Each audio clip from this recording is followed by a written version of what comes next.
students, as you know, we are doing human capital formation, chapter number 8 of Indian economic development. Previous video में हमने इस chapter को start किया और उसमें हमने डिस्कस किया human capital formation, physical capital क्या होती है, फाइनेंशियल कैपिटल क्या होती है, एंड मोर ओवर फैक्टर या फिर determinants of human capital formation. It means human capital formation को कौन कौन से फैक्टर हैं जो कि इफेक्ट करते हैं, या हम कह सकते हैं भी ह्यूमन कैपिटल फॉर्मेशन किन किन फैक्टर्स के ऊपर डिपेंड करती है. So today we are going to start the next topic, and the next topic that is role of human capital formation, या हम कह सकते हैं human capital formation and economic growth. It means किसी भी कंट्री की ग्रोथ और human capital दोनों के बीच में आपस में क्या रिलेशन है. It means both are interrelated. It means human capital formation जितना ज्यादा होगा उतना ज्यादा कोई भी कंट्री ग्रो करेगी. सो here are few points related to that concept. First, change in emotional and material environment. It means human capital formation का मतलब होता है skilled and expertise जो persons है उसके numbers को increase करना. जैसे ही कोई पर्सन एजुकेटेड होता है या कोई ट्रेनिंग अगर उसको मिले या कोई पर्सन किसी भी काम को करने में एक्सपर्ट हो जाता है तो उससे क्या इफेक्ट होता है, इमोशनल चेंजेस आते हैं उसमें. इमोशन इट मीन्स उसका वे ऑफ थिंकिंग, ठीक है, वे ऑफ टॉकिंग, वो चीज चेंज हो जाती है. And material environment it means वो प्रैक्टिकली उस चीज को सोचना जो है, थिंक करना उसको स्टार्ट कर देता है. So human HCF it means human capital formation generate a change in emotional as well as material environment of growth. Human capital formation में क्योंकि हम पर्सन्स को एजुकेशन प्रोवाइड करते हैं, ट्रेनिंग दी जाती है, तो इससे पर्सन्स के इमोशनल एज वेल एज जो मटेरियल इन्वायरमेंट है उसमें चेंजेस आते हैं. Due to that emotional environment become conductive to growth. जो इमोशनल इन्वायरमेंट है वो किसमें कन्वर्ट हो जाता है, कंडक्टिव में. It means practical to growth as people tend to acquire growth oriented attitude. क्योंकि जो पर्सन है उनका वे ऑफ थिंकिंग वो चेंज हो जाएगा और जो थिंकिंग है उनकी कैसे वाली हो जाएगी, growth oriented. It means how to grow, कैसे खुद की क्वालिटीज को, खुद के पोटेंशियल को या अपनी जो स्किल है उसको कैसे इंक्रीज किया जाए. As well as their aspiration. Aspirations का मतलब होता है उनकी जो डिजायर है, ठीक है, उनकी जो वांट्स हैं, जो इच्छाएं हैं वो इंक्रीज हो जाती हैं. That's why material environment it means practical होके जब आप सोचना शुरू कर देते हो, it become helpful to growth as the society. It means अगर हम इन्वायरमेंट जो है अगर वो मटेरियलाइज अगर हो जाए तो इससे पर्सन की जो थिंकिंग है वो चेंज हो जाएगी और इससे जो सोसाइटी है वो ग्रो करेगी. Reason behind that it poses higher number of skilled and trained workers. क्योंकि एजुकेशन से या ह्यूमन कैपिटल फॉर्मेशन से नंबर ऑफ जो एजुकेटेड या स्किल्ड जो पर्संस है वो इंक्रीज हो जाते हैं. To implement the plan and programme of economic growth. It means किसी भी कंट्री की ग्रोथ को इंक्रीज करने के लिए जो भी प्लान्स बने, जो भी प्रोग्राम जो बने हैं या गवर्नमेंट ने जो स्ट्रेटजी बनाई उसको इम्प्लीमेंट करने वाले जो पर्सन्स हैं या जिसको हम बोलेंगे स्किल्ड जो पर्सन्स है वो इंक्रीज हो जाते हैं. और इंक्रीज होने का जो रीजन है that is human capital formation. It means education से एक जो पर्सन है या ट्रेनिंग जो पर्सन है उसकी जो वे ऑफ थिंकिंग है वो चेंज हो गई. सेकंड जो फैक्टर है that is higher productivity of physical capital. जैसे हमने बात की डिफरेंट टाइप के फैक्टर्स होते हैं. जैसे एक होते हैं ह्यूमन फैक्टर का मतलब ह्यूमन बींग्स, चाहे वो लो लेवल पे काम कर रहे हो एज अ वर्कर या हायर लेवल पे काम कर रहे हो एज अ मैनेजर. सेम वैसे ही एक होता है फाइनेंशियल कैपिटल का मतलब होता है money. And next factor that is physical capital. और फिजिकल कैपिटल में हम क्या इंक्लूड करते हैं, मशीन, मटेरियल, लैंड, बिल्डिंग, ठीक है. तो it means human capital formation की वजह से प्रोडक्टिविटी इंक्रीज हो जाती है फिजिकल कैपिटल की. इट मीन्स फिजिकल कैपिटल को अगर हम प्रॉपर वे में यूटिलाइज करना चाहते हैं तो उसके लिए हमें बेस्ट ह्यूमन कैपिटल चाहिए, ठीक है, एक्सपर्ट पर्सन हमें चाहिए उसके लिए. It increase the productivity of the physical capital. जितने ज्यादा ह्यूमन कैपिटल एक्सपर्ट होगी फिजिकल कैपिटल की जो प्रोडक्शन कैपेसिटी है उतनी इंक्रीज हो जाएगी. Because specialized engineer and skilled workers can handle machine better than other. It means जब पर्सन एक्सपर्ट हो जाते हैं तो वो मशीनों को या किसी भी प्रोग्राम्स को बेटर वे में इंप्लीमेंट कर पाते हैं एज कंपेयर टू अनस्किल्ड। ठीक है, अगर पर्सन अनस्किल्ड है, उसको कोई भी नॉलेज नहीं है और उसको अगर मशीन ऑपरेट करने के लिए दी जाए तो इससे कॉस्ट ऑफ प्रोडक्शन बढ़ेगी, साथ ही साथ wear and tear, wear and tear का मतलब टूट फूट, ठीक है, उसके जो एक्सपेंसेस है वो भी इंक्रीज हो जाएंगे। क्योंकि ह्यूमन कैपिटल जो है वो एक्सपर्ट है, दैट्स वाई फिजिकल जो कैपिटल है उसकी प्रोडक्टिविटी इंक्रीज हो गई। इट मीन्स मशीनों की जो प्रोडक्शन कैपेसिटी है, ठीक है, वो इंक्रीज हो जाती है, मशीनों का जो यूटिलाइजेशन है वो प्रॉपर वे में होना शुरू हो जाता है। नेक्स्ट जो इसका बेनिफिट होगा दैट इनोवेटिव स्किल। इनोवेटिव का मतलब होता है नए आइडियाज, नई थिंकिंग्स, ठीक है, कुछ नया सोचना। We know innovation is the life line of growth. अगर किसी भी कंट्री को ग्रो करना है तो इनोवेटिव स्किल्स होनी चाहिए। It means there is a positive relation between innovations and growth of a country. Larger the number of skilled and trained personal, greater the possibility of innovation in the area of production. जितने ज्यादा expert person होंगे, जितने ज्यादा skilled आपके पास human beings होंगे, उतनी ज्यादा possibility होगी इनोवेशन की इन द एरिया ऑफ प्रोडक्शन या अदर एरियाज, किसी भी एरिया में, चाहे हम एजुकेशन की बात करें, चाहे हम साइंस की बात करें, ठीक है, या हेल्थ फैसिलिटीज की अगर हम बात करें, प्रोडक्शन एक्टिविटीज की अगर हम बात करें, जितने ज्यादा पर्सन एक्सपर्ट होंगे, स्किल्ड होंगे, उतनी ज्यादा इनोवेशंस होंगी वे डिफरेंट एरिया में, डिफरेंट एरियाज में या डिफरेंट फील्ड्स में।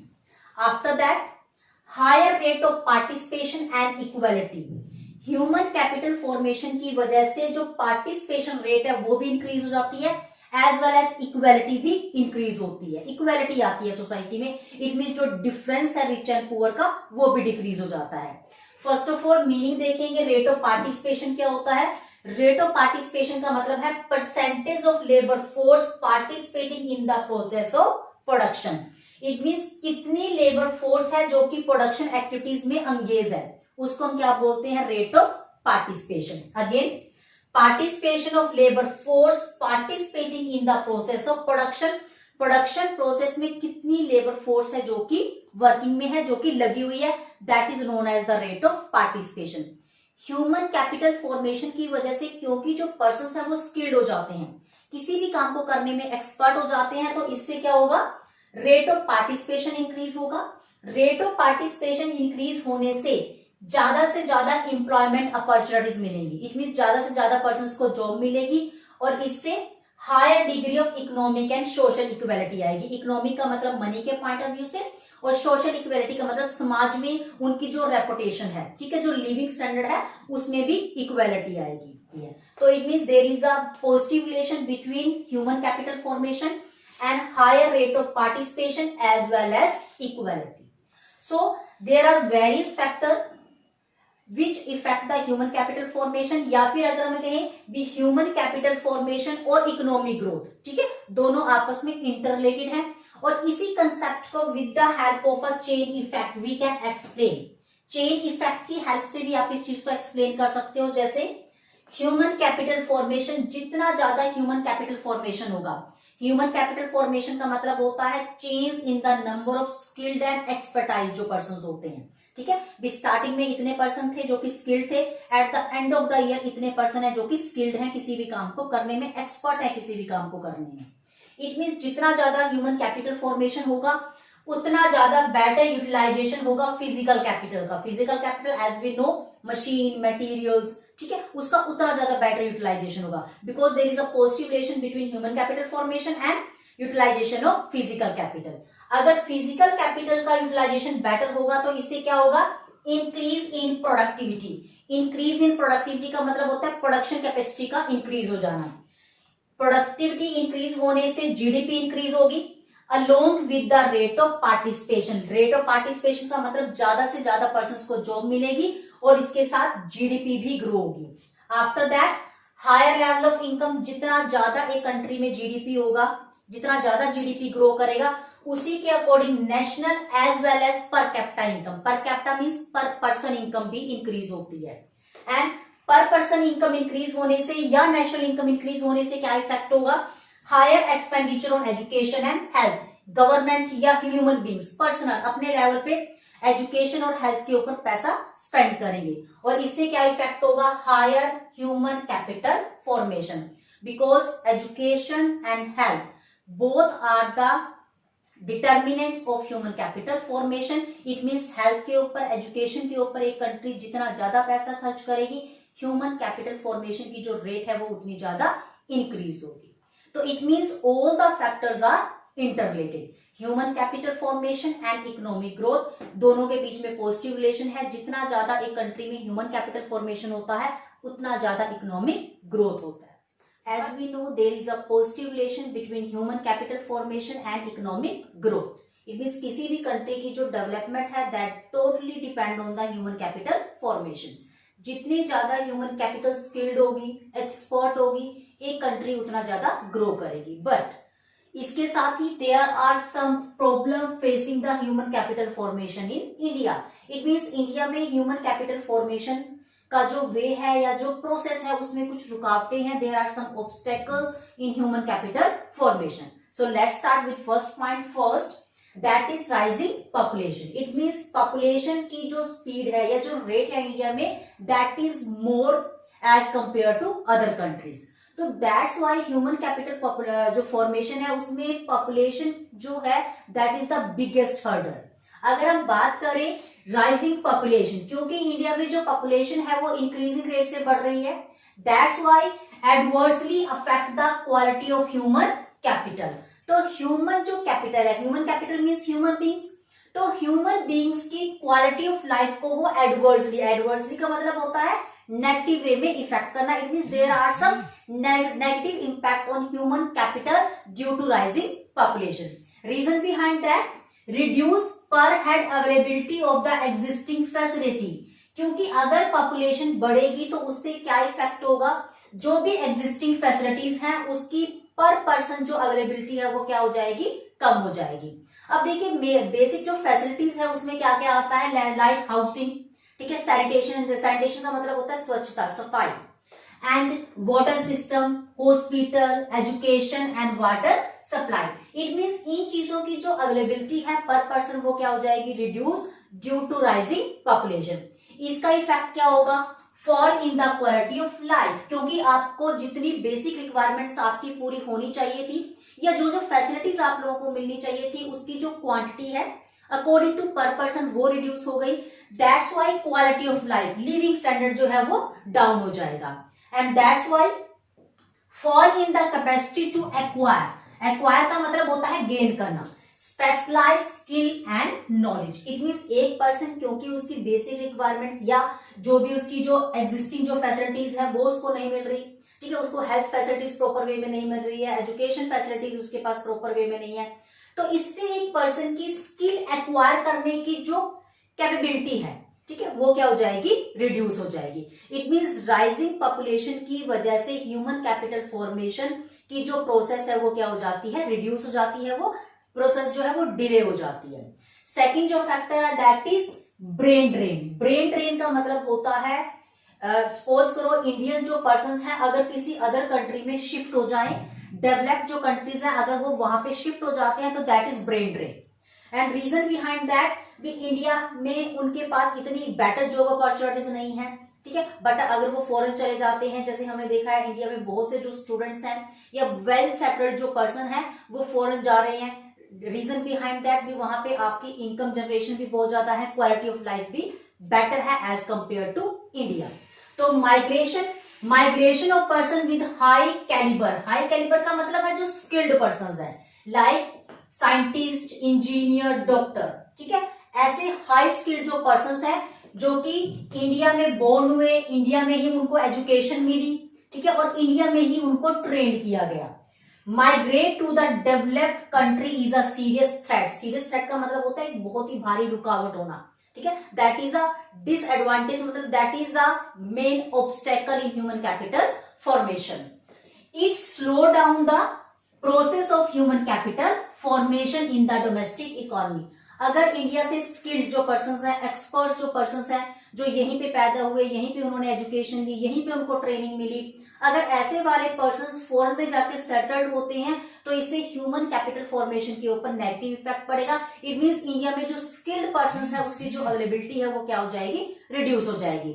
और इंडिया से जो पर्सन फॉरेन जाएंगे वो वहां की कंट्री को डेवलप करने में उसकी हेल्प करेंगे। नेक्स्ट जो फैक्टर है that is deficient man power planning. Deficient का मतलब होता है कमी होना, किसी भी चीज की कमी होना, मतलब प्लानिंग जो है वो प्रॉपर वे में नहीं है।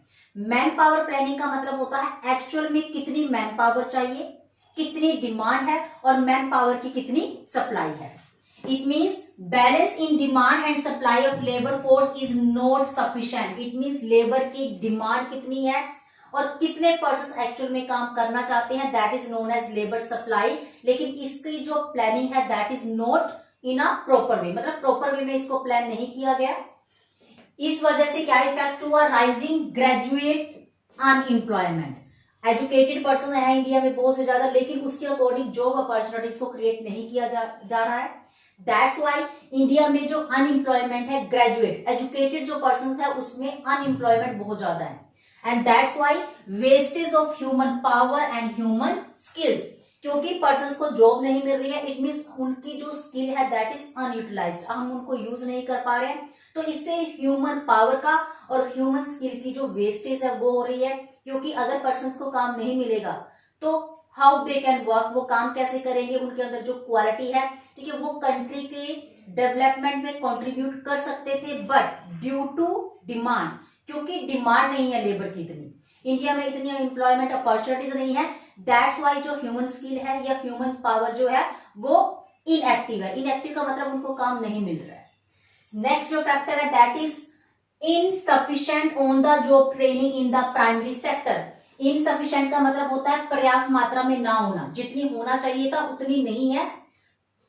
On the job training in the primary sector, primary sector basically that is related to agriculture. It means agriculture में ऑन द जॉब ट्रेनिंग का कोई प्रोविजन नहीं है। ऑन द जॉब ट्रेनिंग का मतलब होता है काम करते करते ट्रेन करना।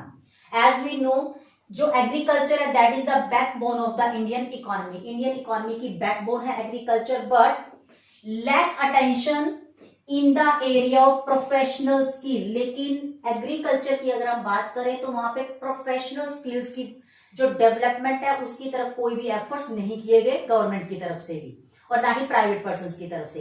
इट मीन स्पेशलाइजेशन की अगर हम बात करें तो एग्रीकल्चर में स्पेशलाइजेशन का जो कंसेप्ट है वो अभी तक अप्लाई नहीं हुआ।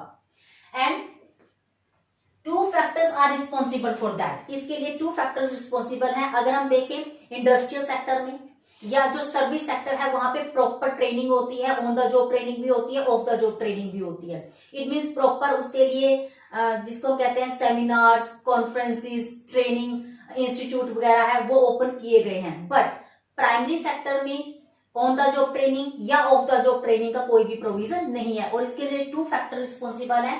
First factor that is traditional wisdom. India में एग्रीकल्चर में अभी भी पुराने जो रिवाज हैं या जिसको हम कहते हैं पुरानी जो थिंकिंग है वो एज यूजुअल चली आ रही है।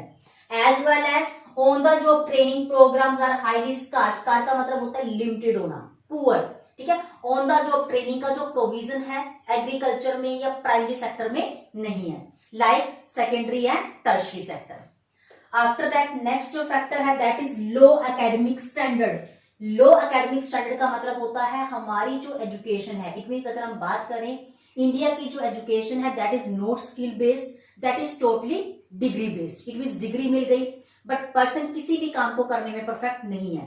तो इट मीन्स इंडिया में जो एजुकेशन का जो स्टैंडर्ड है that is very low. To spread higher education, India में एजुकेशन को स्प्रेड करने के लिए, इट मीन्स ज्यादा से ज्यादा पर्सन को एजुकेशन मिले, इसके लिए क्या किया गया, opening many university, number of universities, number of colleges को ओपन किया गया, स्टार्ट किया गया। और जो इसका इफेक्ट हुआ लो एकेडमिक स्टैंडर्ड, उनकी जो क्वालिफिकेशन थी या उसकी जो एजुकेशन थी दैट इज लो, उसका जो स्टैंडर्ड वो कम है as compare to other countries. अगर हम इंटरनेशनल मार्केट की बात करें या इंटरनेशनल जितनी भी कंट्रीज है अगर हम उनकी बात करें तो इंडिया की जो स्टडी है उसका स्टैंडर्ड जो है वो लो है। That's why it raised the number of unemployed graduate and postgraduate with deficient skill. That's why it reduced the competitiveness in the international market of human capital. Human capital means human beings. मतलब अगर हम बात करें India के जो students हैं वो international market में कॉम्पिटिट नहीं कर पाते ड्यू टू डेफिशिएंट स्किल, क्योंकि वो किसी भी काम को करने में स्किल्ड नहीं है, एक्सपर्ट नहीं है। नॉलेज सभी एरियाज की दी जाती है बट किसी एक स्पेसिफिक एरिया में जो इस बोलते हैं ना एक्सपर्टाइज होना, वो चीज नहीं है। So these are the problem facing in human capital formation. ठीक है, इंडिया जो है ये प्रॉब्लम फेस कर रहा है ह्यूमन कैपिटल फॉर्मेशन को जनरेट करने में, उसके नंबर्स को इंक्रीज करने में। So that's all about this chapter. In the next video we will start a new chapter and that is rural development. उसमें हम बात करेंगे रूरल डेवलपमेंट होता क्या है and what are the challenges that we are facing in the rural development.